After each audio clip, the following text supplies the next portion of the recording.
नमस्कार मंडळी, आपण आलेलो आहे एका यात्रेला आणि ही यात्रा प्रत्येक संक्रांतीला भरते आणि 10 दिवस चालू राहते.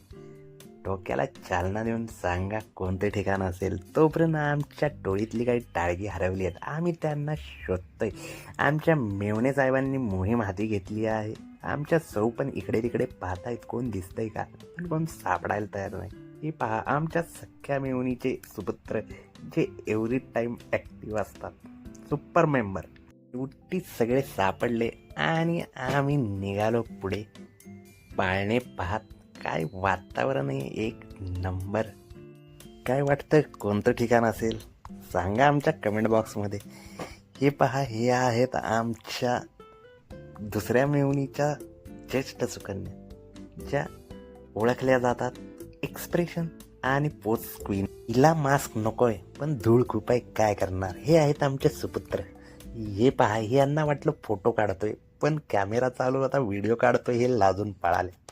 तोपर्यंत आमच्या सौनी शॉपिंगची सुरुवात केली होती. चला कॅमेरा पूर्ण एरियावर फिरवून घेऊ, तुम्हाला काही लक्षात येईल एरिया कुठला आहे आणि ही यात्रा कुठे भरलेली आहे. प्रशस्त पार्किंग, मोठमोठे पाळणे, वातावरण विचारू नका. तुम्हाला वाटत असेल तुम्ही येऊन गेला आहे तर एरियाचं नाव सांगा, कुठला एरिया आहे. व्हिडिओ थोडासा जुना आहे पण उजळणी म्हणून ब्लॉग बनवतोय.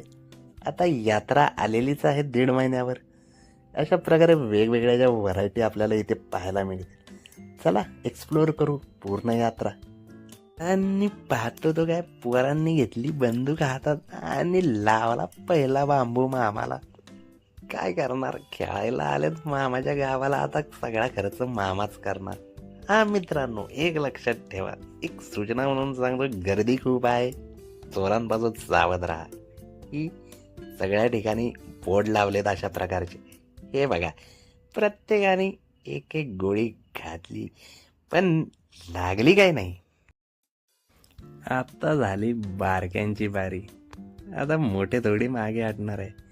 यांनी निवडले ड्रॅगन राईड. आता तिकीट काढले आहेत मेवण्यानी, नंबरला थांबून चालले आहेत ड्रॅगन राईड घ्यायला. मी काही गेलो नाही बाबा, आपल्याला वाटते भीती, त्यामुळे आपण मागेच थांबलो. म्हणलं बघू यांची मजा साईडला थांबून. आता झालं असं की आमच्या मेवण्याचं बारकं पोरगं आहे 1.5-2 वर्षाचं, ते लागलं मागं पप्पा बरोबर जायचंय, पण त्या मॅडम काही सोडना, कारण की लहान मुलांना सोडतच नाही हो. झालं असं, आमचा मेवणा बोलवत होता मला वर, पण त्या मॅडम काही सोडना. मेवणा म्हणत होता तिथं थांबून फोटो आणि व्हिडिओ काढा. मॅडमला रिक्वेस्ट केली आणि गेलो वर. म्हणलं फक्त फोटो काढून परत येतो. आता आम्ही तिथं थांबून व्हिडिओ पण काढणार होतो, मॅडम काय ऐकायला तयार नाही. मॅडम म्हणले इथंच थांबा, पुढं काही जाऊ नका. आत्ता यांची तोंड बघा, मी फोटो काढतोय, व्हिडिओ काढतोय, आता हसताना दिसत आहेत. पण एकदा राईड होऊ द्या की, याच्यातली निम्मी गार झालेली असते ती बघा. आता मजाच बघा तुम्ही वर बसल्यानंतर आणि आत्ता मधला फरक. कर भाऊ, हात कर कर, तू आहे आम्ही इथं बघतोय. क्या तुम्ही मजा करा, आता बघू. हे बघा, हे असताना वर जाऊन बसली ती, ही 2 मेहुणी आहेत बघा आमची. यांना आहे ना लई खाज आहे, एवढ्या टोकावर जाऊन बसायची काही गरज होती का. ठीक आहे, करू दे एन्जॉय. आता मजा बघा एकदा चालू झाली की राईट. सई मंडळी, तुम्हाला जर अनुभव असेल तरच तुम्ही डेअरिंग करा, नाहीतर आपलं साईडला थांबून दुसऱ्यांची मजा बघा. काही इथे फक्त एन्जॉय करणारे मेंबर जे असतात त्यांना अनुभव असतो, त्यामुळे ते डेअरिंग करतात. ज्यांना बिलकुल सवय नाही त्यांनी या फंद्यात बिलकुल पडू नका. आता बघा आमच्यासोबत यांनी कसं तोंड फिरवलंय आणि बघता बघता ड्रॅगनने धरला स्पीड. अहो तो ड्रॅगन आहे, तो जीप काढणारा प्राणी आहे आणि तुम्ही जर त्याच्यावर स्वार होणार तर तो तुम्हालाही जीप बाहेर काढायला लावणारच ना, प्रश्नच नाही राव.